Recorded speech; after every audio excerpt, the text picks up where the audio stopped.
पाकिस्तान की एक अहम और नकद-आवर फसल है। पाकिस्तानी चावल आला खुशबू और जायके की बिना पर दुनिया भर में जाना जाता है, मगर हालिया चंद सालों में काश्तकारों को इसकी काश्त के हवाले से बहुत ही दुश्वारियों का सामना है, जिसकी वजह से इसकी पैदावार भी मुतासर हो रही है।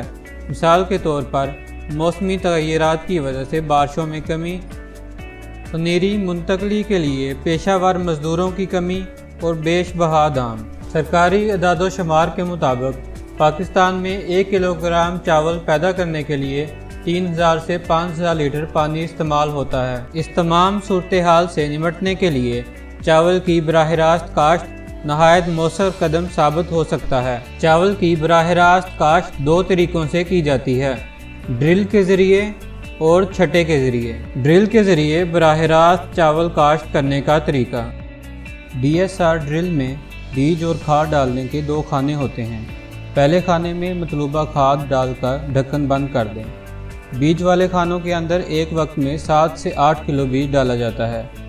बीज तमाम खानों में यकसा डालें। खाद वाले डब्बे के नीचे बीज और खाद ज़मीन में गिरने की रफ्तार कम या ज़्यादा करने के लिए 2 एडजस्टमेंट्स लगी होती हैं। सीड रेट बढ़ाने के लिए एडजस्टमेंट गेज को निचले सराखों की तरफ घुमा दें और अगर कम करना मतलूब हो तो गेज को ऊपर की तरफ कर दें। इसी तरीके से बाएं जानब लगी एडजस्टमेंट से खाद की मिकदार को कम या ज़्यादा किया जा सकता है। ड्रिल के निचली जानब लगी नालियों से बीज और खाद ज़मीन में गिरती हैं।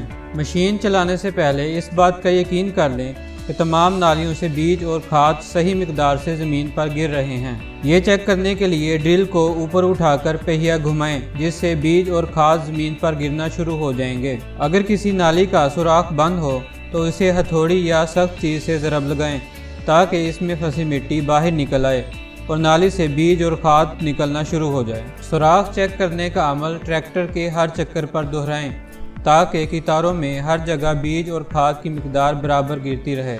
ट्रैक्टर चलाते वक्त ड्रिल को आस्ता से ज़मीन पर रखें ताकि नालियाँ ज़मीन में 1.5 इंच से ज़्यादा अंदर ना जाएं।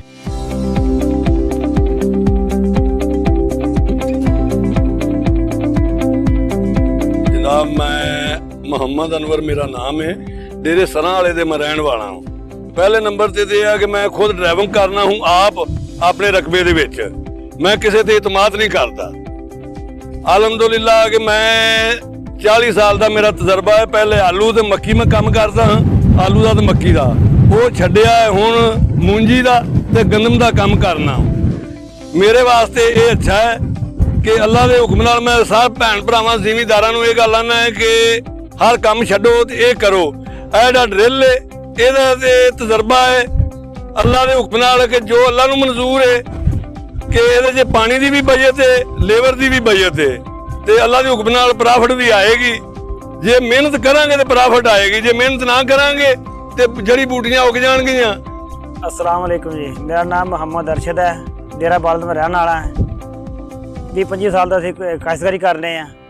पहला असीं मंजी लाने थे लाभ्या नाल, पनीरी बीज के ना लाभ्या नाल मंजी लाने सी ते हुण असीं DSR 2-3 साल तो कर रहे हैं। काफ़ी सानूं बचत भी है।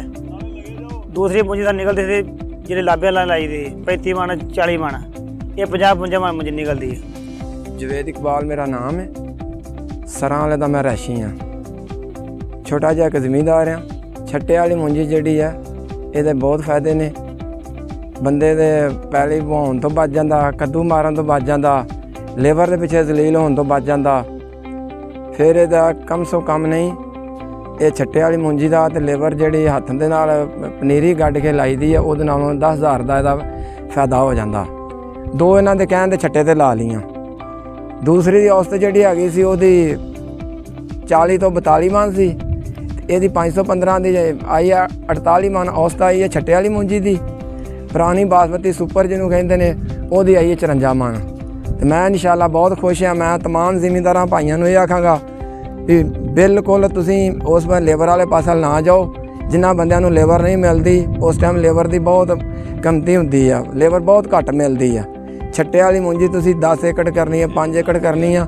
जे किसी ने नहीं, जे कोई नहीं अगे किसी ने की, कोई किसी को खौफ या डर है वो ये काम करे 2 पैलियां छट्टे ते ला के वेख लवे